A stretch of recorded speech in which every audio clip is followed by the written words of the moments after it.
Мен Ернаурызов Зәуірбек Болатбайұлы Шу қаласы Жібек жолы мектебі лицейінде директордың құқықтық тәрбие жөніндегі орынбасар болып қызмет атқарамын.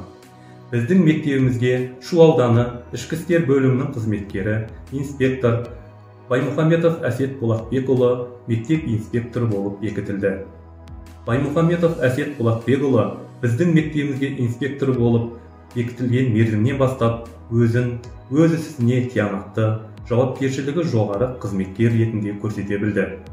Мектеп оқушыларының құқықтық сауаттылығының жоғары болуына, құқық бұзушылық пен заң бұзушылыққа бармаудың алдын алуына байланысты іс-шаралар мен профилактикалық жұмыстарды жүйелі жүргізіп тұрады. Лейтенант Баймұхаметов Әсет Болатбекұлына қызмет жолында абыройлы, табысты болуына тілектеспін.